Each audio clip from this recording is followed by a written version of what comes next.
తెలుసుకున్నాను. ఏది నా సొంతం కాదనుకున్నాను.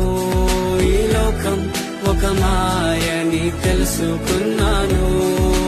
ఏది నా సొంతం కాదనుకున్నాను.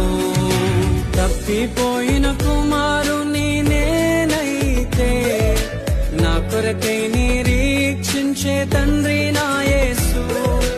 తప్పిపోయిన కుమారుని నేనైతే నా కొరకై నిరీక్షించే తండ్రి నా